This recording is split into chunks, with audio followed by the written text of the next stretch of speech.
You may know SmartWool as the go-to brand for all things merino wool, from socks to base layers.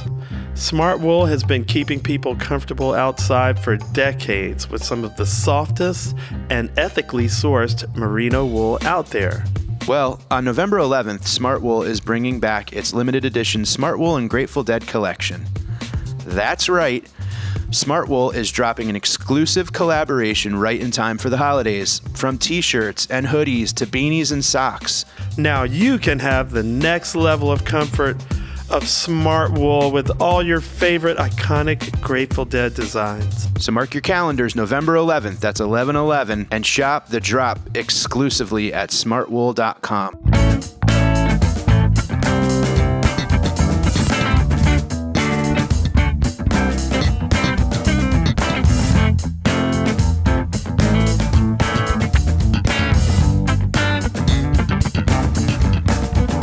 Hello, and welcome to Season 4 of the Undermine podcast by Osiris Media. I'm Tom Marshall, your host of these proceedings. We are in the middle, finally, of our season at episode 24, a season where we're exploring Phish in the 90s. We're enjoying going back to visit some epic shows of the early 90s as we draw closer to our goal, the famous Fall 97 tour. Today, our show is August 10th, 1997 in Noblesville, Indiana, a venue known by all Deadheads and Phish heads as Deer Creek. And to help me explore one of the final shows before we're technically in the fall of 97, the amiable, delectable CEO of Osiris and my co-host, RJB. Hey, Tom. So we are talking today about my first and only trip to Deer Creek in my life. I'm from Ohio, so I would have expected to be there more, but I've only been there once. And I came away from this show, and the next night I went to both of them with mixed feelings, if you can believe that. So over time, that's changed a little bit, but there's a lot to talk about. This 8/10/97 show is filled with interesting and kind of strange music. And there is an epic quote from a journalist about this show, which kind of brings everything full circle, which we'll talk with our guest about in a minute. We have the perfect guest for this show. But first, if you're enjoying what we're doing on the show, please consider supporting our new Osiris Premium offering. You can join for just a few bucks a month. You'll get bonus episodes of HF Pod and Undermine, ad-free episodes, access to the full archival Under the Scales catalog, discounts on merch, meet and greets, AMAs, and more. Check out osirispod.com/premium or click on the link in the show notes, and thanks for supporting us. Tom, who do we have to talk to today? RJ, I am so pleased to announce that our guest today is the esteemed author, blogger, scientist, sports writer, music expert, former guest on Undermine, and also, this is the surprise, an Osiris podcaster himself, Rob Mitchum. Rob co-hosts the famous and wonderful Grateful Dead podcast, 36 from the Vault on Osiris. And he's written for Relics, Pitchfork, and quite relevant to us, actually. He's written about every single Phish show on its 25th anniversary since 1993 in a blog called Phish Essays. Look up Rob Mitchum Phish and you'll find it. Let's get Rob out of the waiting room because he's running out of air in that tiny compartment. Let's see if he's survived his stint in the waiting room. He's alive. He's alive. How's it going, fellas? Hi, Rob. Welcome back to Undermine. How are you? And let's start you off with a softball. When did you start seeing Phish, and when did you realize they were the best live band ever? Oh, all right. Yeah. So my first show was August 10th, 1996. So exactly a year before this show. And this show might be the one that convinced me that this is the band I was going to see, an unreasonable amount of times over the course of my life. Yep. Rob, do you have memories of Deer Creek, like aside from these shows, like when you were growing up? Because I grew up in the Midwest too, but I was in Ohio, and I don't really remember the talk about Deer Creek. Maybe I was too young. I would like to know about the Dead kind of legacy there. Like, did you know about it before you went to your first show? I don't think I did, separate from the fact that it was, already by the time I got there, this is the first show I ever saw at Deer Creek. August 10th, 97. I knew it as a Grateful Dead venue and a Phish venue, and that was about it. I was, really impressed by it when I went to this show, and I went 97, 98, and 99. And for people who have been there, I guess it's sort of recently or in the 3.0 era, it was a lot different in the 90s. It really felt like it was in the middle of nowhere, in the middle of a cornfield with camping all around, and it's become kind of a suburban area. But I really thought it was a cool, unique vibe when I got there and was charmed by it. And of course, went back for 3 runs in a row in the 90s. Okay, so we're gonna get into Phish, and we're gonna talk a lot about this show and the muck of summer 1997. That's the way I feel about it. But we're gonna make our way through it. But first, just give us a quick background on your sort of journalistic career and how that morphed into relationship and a podcast with our friend Stephen Hyden. Sure. So I think the first music I ever wrote about was really Phish. I was on the old Rec Music Phish news group, and I saw, people like our friend Charlie Dirksen and others writing about song by song reviews of all these shows that they were attending. So I started writing those too, and I started going to Phish shows, was dabbling in music writing all through college and grad school, hooked up with a site called Pitchfork when it was a little tiny thing. And then it grew into this massive music conglomerate. And suddenly people started taking me seriously as a writer. So I have never done it music writing full time. I'm a science writer full time. But I've been writing about music, album reviews, concert reviews, interviews, and things for 20 years now. Eventually I met Steve. Steve actually came to me and said, "Hey, I'm thinking about getting into Phish. Do you have any recommendations?" And like most fans, I had hours and hours of recommendations. I wrote a primer and I sent it to him. He followed the primer, wrote an article for Grantland at the time, and got totally hooked. So we started going to Phish shows together. Eventually it was at an Alpine show in 2019, where he said, "Hey, we should do a podcast, but we should do it about the Grateful Dead Dick Pics series." So we came up with the idea for 36 from the Vaults, found a home here on Osiris, and the rest is history, I guess. We completed the journey, might have some more coming up soon. But yeah, it's been great and it's been a lot of fun. I appreciate you guys giving us a home. So at a Phish show, you decided to do a Dead podcast. Exactly, yeah. So we got to go to a Dead and Company show this summer and decide to do a Phish podcast. That'd be cool if RJ and I decided to do our Phish podcast at a Dead show. But back to the world of Phish exclusively now. So currently, today we're in October, so that means that the 25th anniversary of the show that we're discussing today, 8/10/97, already came and went, which means you've written about it in your Phish Essays blog. But more importantly, you were there. Can you tell us a little about the scene, but also what Phish was up to in that phase of their career? Yeah, so I am a terrible person about memories for Phish shows. It's not a drug thing at all. I just have a bad memory in general, except for the music on the stage. But as I was saying, Deer Creek really struck me as such a unique venue and kind of a creepy venue in a lot of ways. And I tried to write about this in my essay, that by being so isolated and in the cornfield and really dark when you got out of the show, it just had this sort of, subtly evil vibe going on. And this is the show where it really permeated. I think Phish in 95 and 96 at Deer Creek played very strong, but very typical shows. And here's where we finally got sort of dark, evil Phish in this dark setting in Indiana. So it's an interesting show. In your road to fall 97, this show doesn't really fit. It doesn't really fit the narrative of where Phish was going in 1997. And summer 97 is kind of like that. It starts out like a preview of fall 97 and then kind of gets off on a side path. Yeah. And I think this show is the most interesting side path they went on, but it doesn't really fit hey, they're becoming this, cowpunk maximalist arena rock band that they would become in just a few months. This is kind of a really weird, dark side alley that they went down on that way. I really identify with what you said about corn and cornfields being sort of ominous and scary because, you called your review of it Children of the Corn, and that movie struck me, but also just growing up in New Jersey in basically an agrarian area, and corn gets to be 8 feet. So when you're in a cornfield, you don't see anything, and weird things have an opportunity to sneak up on you if they're going to.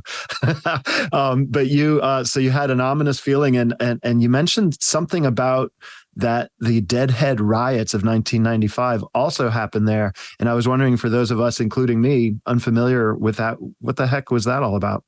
Right. Yeah. So 7/2/95, I believe. It's towards the end of the Dead's last tour. They had troubles with gate crashers that whole summer. I think there was a big gate crashing incident in Vermont as well. But Deer Creek is where, first of all, there were death threats against Jerry before the show. So that was not great. And then when the show started, the fans ran up the hill at the back of Deer Creek and took down the fence at the back of the lawn and just started pouring in. The Dead saw this and kept playing, but then they ended up canceling the next show.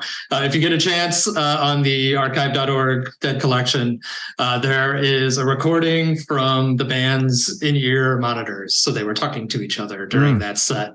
And it's a really fascinating audio document where you can hear the Dead reacting in real time to the fans coming over the wall, and all the negative vibes going on around that, and the death threat and everything else. It's kind of like the sad ending to the Dead story in a little way, like a week before the actual final show. So I wrote an essay about the Sugar Bush show that Phish was playing that same day, and about how that was an amazing show, and kind of there's a lot of first Phish festivals before Clifford Ball, but Sugar Bush that weekend seems like that was one of sort of the big gatherings of Phish fans. And by all accounts, there were gate crashers at that too, but it was very good vibes and everybody was very happy and they were great shows. And just to kind of compare and contrast where these two scenes were going at that time.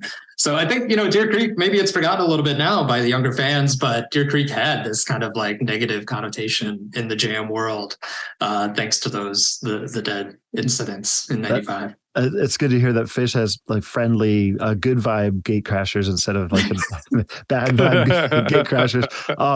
RJ, if you agree, I think right now might be a good time to take a break and listen to some words from our sponsors. I think that's a good idea. All right. We'll be right back. Have you ever wondered what it would feel like if your investments reflected what matters most to you? At Green Future Wealth Management, the advisors specialize in helping clients manifest their values in their financial lives. Green Future Wealth Management was founded by certified financial planner practitioner and longtime fan Nick Cantrell, named by Forbes as one of the top next-gen wealth advisors in the country. Whether you are just getting started or have complex investing and financial planning needs, visit them on the web at greenfuturewealth.com.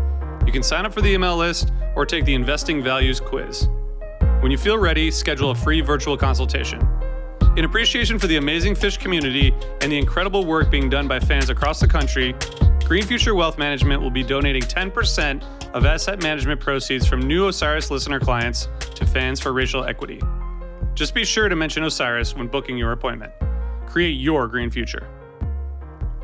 Securities offered through Cambridge Investment Research, Inc., member FINRA/SIPC. Advisory services offered through Cambridge Investment Research Advisors, Inc. Cambridge and Green Future Wealth are not affiliated. And we are back. Rob, you write in your essay about the first set that Gin and Disease, both strong type 1 first set jams, but there's also kind of a mellow spell. And I feel like this was my first and only Deer Creek show that I saw, and this and the next night. But I just thought it was we can get into the weirdness later, but it's sort of a standard kind of first set. And like you said, you wrote that they kind of lull the crowd into complacency before one of the most diabolical melts ever, one of the best jams I've ever witnessed in person. So tell us a little bit about that and the first set from your perspective. Yeah, I think people know this show mainly, I think, for the second set because it's a 4-song second set.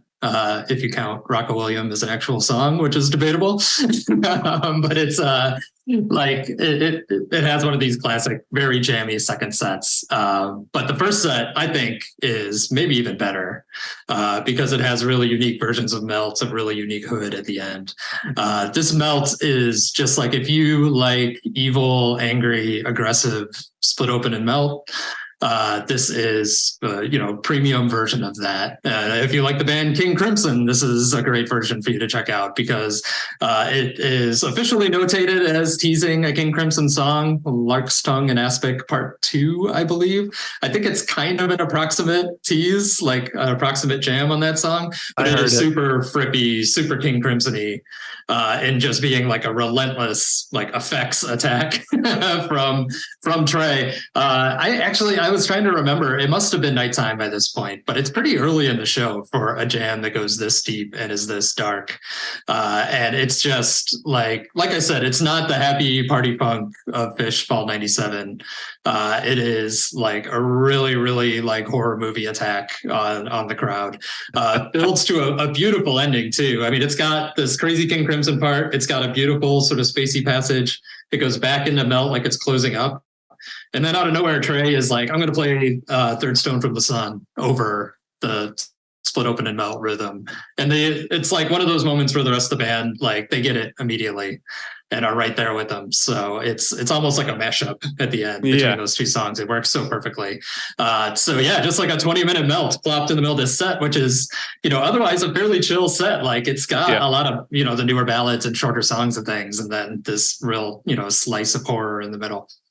Tom, have we talked on this season yet about King Crimson? And I know that that was one of the bands that you guys were listening to back in the day, right? Yeah, I believe we talked about it. I'm not positive because we're sort of doing some of the recordings for these shows out of order. I'm not positive if it's come out yet, but we talked about the influence of like it was for the Halloween show in 96. We probably already did talk about it. How like Adrian Belew was really influential guitars for Trey, and some of those patterns and stuff. He flipped out and he learned like them verbatim, and how Adrian Belew made those noises in Born Under Punches that I was insisting to Trey was like probably a synthesizer, and Trey was like, no, he's just doing it with his guitar, and he did it with his guitar to prove it, and that kind of thing. Thanks for sharing that. Rob, I gotta say the set closing hood is it's the second hood that I saw, and my favorite song to see live after Tweezer, and maybe this is why I was going back to it. There's something in there with Mike has done this a lot recently in some jams where Mike's kind of like pushing a little bit of a minor notes. This like creates a little bit of emotional tension, and then there's this release. It's just I feel like it might be a little bit of an overshadowed version just because there's so much else going on in this show, but it's really good. Yeah, it's a really unique version. I got to credit Scotty Bernstein for identifying the actual musical thing that happens here, because I'm like clueless about that stuff. But he wrote an essay for Jambase where he talked about this hood and said Mike changes from DAG to BAG in the middle of the hood jam, which gives so it's not minor. It's just like it's a key change. Yeah, but it sounds minor to my uneducated ears. It gives it the hood jam this kind of like melancholy feel that you don't normally get from hood, which is sort of this build euphoric release. It's really cool. Like, I think it is just like a really cool, unique hood, and you're right. Mike does this a lot where he'll change it, or Trey will do this too, where they'll change it just a little bit to add a little bit of tension and then go back to the actual chord progression and release it. But they don't do it right away. They stay in that new chord progression for several minutes. They go back and then they come back to the BAG instead of the DAG. It just works really well to make a cool hood that doesn't sound like a lot of hoods. And you're right, like it gets overshadowed because of these other big jams. Before we go to those big jams, I do want to say the show also has one of the best set break banters of any Phish show, and I hope people stick around for that. This is we'll be back in exactly 15 minutes set break banter, which I can repeat verbatim in the exact like rhythm that Trey says it. I've heard it so many times. Let's hear it. Let's hear it. It's we'll be back in exactly 15 minutes. Don't forget to set your watches and don't get caught in the bathroom. It's great. He's done that little spiel so many times, but never better than that, in my opinion. That's amazing. And I want to mention that the Split Open and Melt from set 1 was released on Live Bait 12, so you can hear a soundboard version. One of the things about this summer is like a lot of these shows just the sound quality isn't great, which is unfortunate because this hood and some of the stuff that happens here it deserves the treatment, the soundboard treatment. So Rob, I feel like Summer 97 is a little bit like Summer 95 in that it's like kind of confusing at moments and just weird. It just gets out there, especially compared to the fall of both of those years. But I remember being like very confused by this set when I was only 18, so I didn't really know what was going on. But there's some really cool moments, but it's just a wild set. And you wrote, the band is 40 plus minutes into the second set before they play a Phish song. And even then, it's a bizarre instrument switching Rock-a-William in its sole U.S. performance. Do you enjoy listening to this set? Like, do you like going back to it and tell us about kind of how it unfolds for you?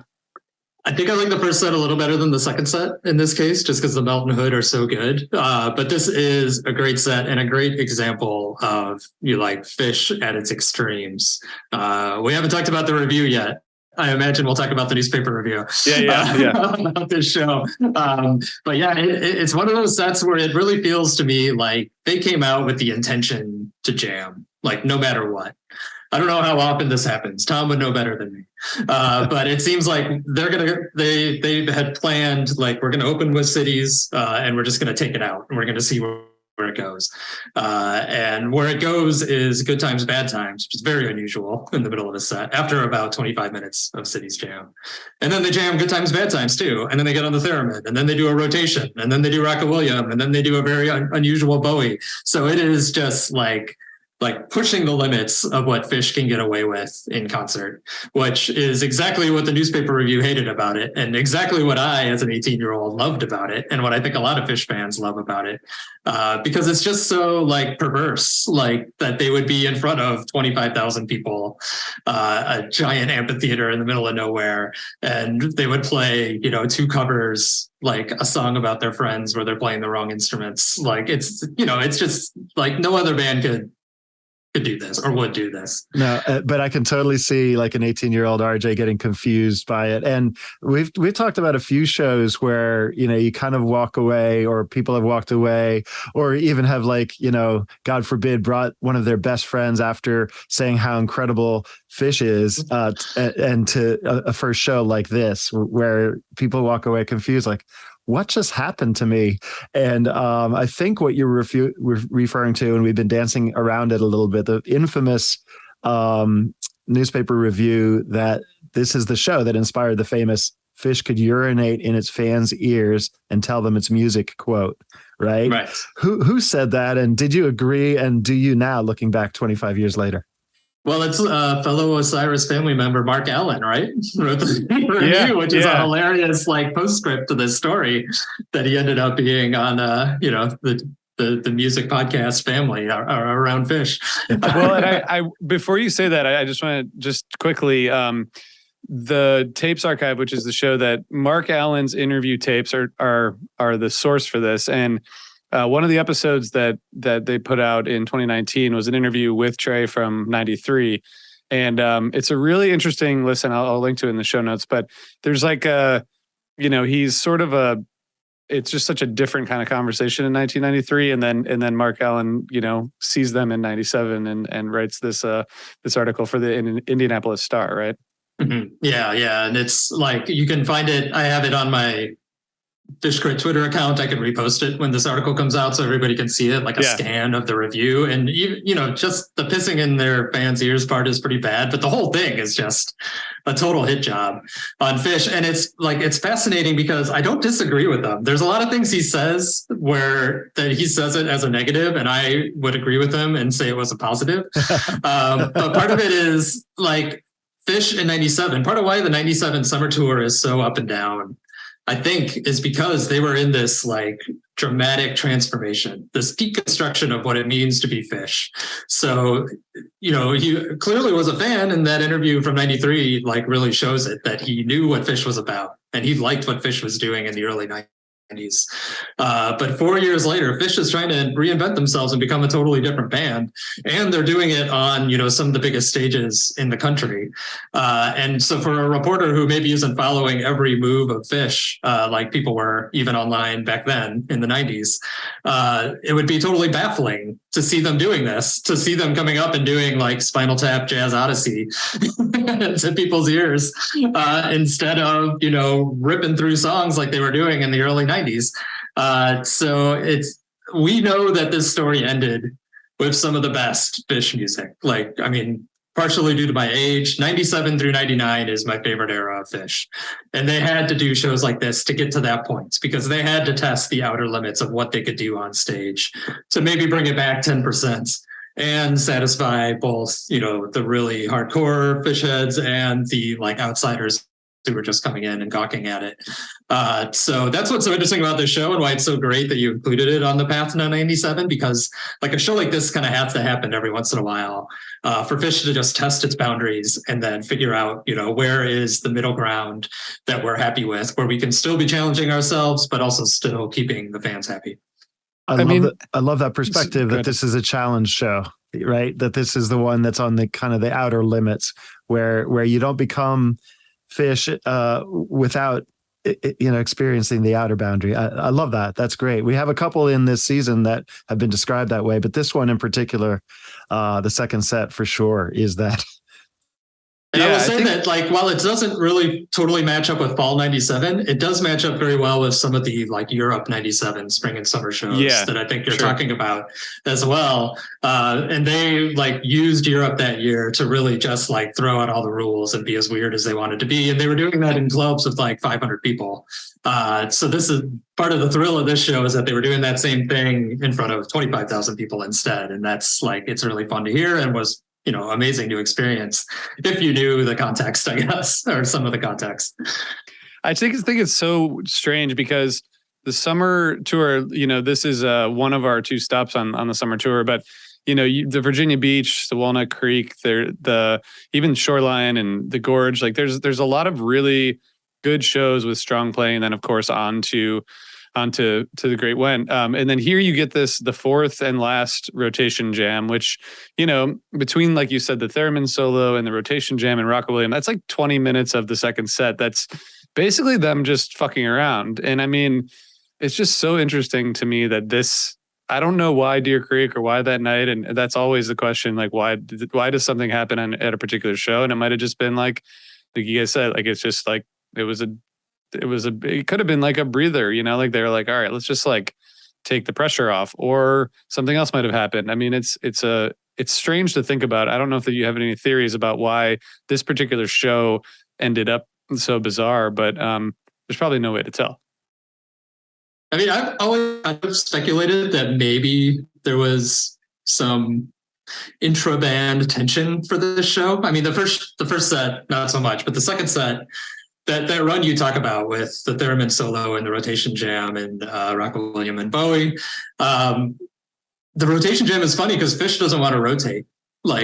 Fishman John doesn't want to rotate. Yeah, they start rotating and he stays on the drums, and eventually Trey goes over and starts playing the drums, and Fishman does not leave. And so it's really more of a drums jam that just happens to have Mike on piano and Paige on bass, a true rotation jam. And so then they do Rock William. When they go back to Bowie, I don't think it's the longest Bowie intro ever, but it's got to be up there. It's about 8 minutes long. Yeah. And it is practically a DDL, a digital delay loop jam, just without the rest of the band dropping out. And it almost feels like Trey is punishing Fishman for not leaving the drum set because he's got to do that hi-hat for 8 minutes, which must be so frustrating to Fishman to have to just do that for so long. So there's a weird tension in this set too that I think is another thing that just makes it a special show. I mean, I don't want my boys to fight. It's like seeing your parents fight. But at the same time, part of the dark, evil, unsettling nature of this show, I think maybe I might be speculating, but might come from the band clashing a little bit, but in a, at least in a productive and creative way. That's a great theory, and only could come from someone who's seen a lot of shows and understands the dynamics, as opposed to a journalist dropping in who happened to drop in on this show, of all shows, didn't understand the context or anything, which is, and then comes out with that famous quote. Well, Rob, thank you so much. I think that's it for us today. Anything else, RJ? Are we calling it? Well, I just want to know. If Rob, do you have anything else on like what the, I guess, legacy or importance of this show is? I mean, we've sort of talked about it just being like you said, kind of pushing the limits and figuring out what they could get away with. Is there anything else that you would say about how this show stacks up, or just looking back at it 25 years later? Yeah, I mean, it seemed like this was a sleeper show for a long time. Like, I don't know that it was particularly popular. And you mentioned earlier that the audience tape is not great of this show. And so I think that had something to do with it. People seem to be catching on now, though, and I'm glad it's included in this series, because if people hadn't heard it, now they can hear it. I do think, there's always shows like this, like in for the rest of the 90s, you get these shows that are totally bizarre, and, even into the subsequent eras.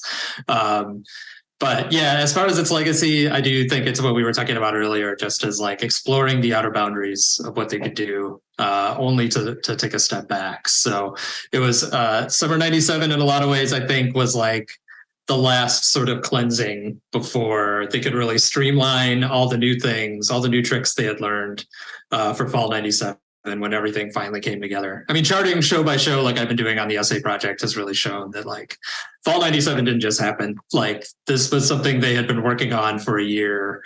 And some shows, they really get it. Some in February or in July, early July, all the Amsterdam shows. If you just listen to the Amsterdam box, you're like, oh, they had it all figured out by early 97.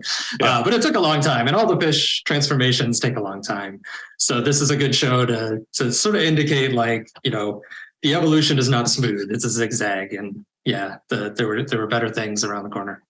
Well, Perfect. Sorry, Tom, I just want to say one more thing, which is that Rob will be continuing, I assume, Rob, your 25-year anniversary write-ups, which will come out on the same day that our Fall 97 shows come out. So we need to figure out, maybe we should try to, we've already recorded them. I was going to say, maybe we should wait to read your essays before we record and just steal everything from you. But I guess people have to read your essay and then listen to the podcast and then listen back to the show. That seems like a good order. We won't be able to use it as research, unfortunately.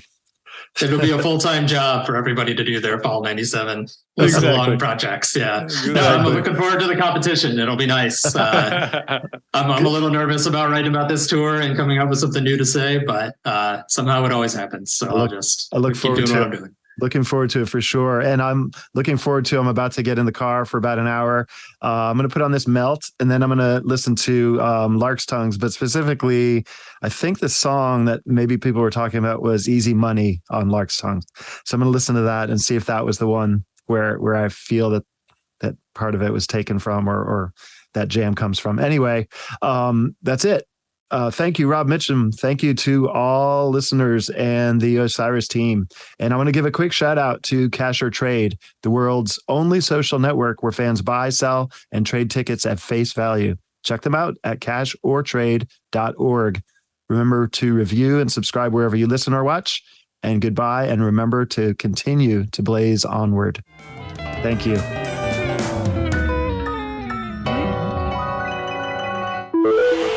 Osiris.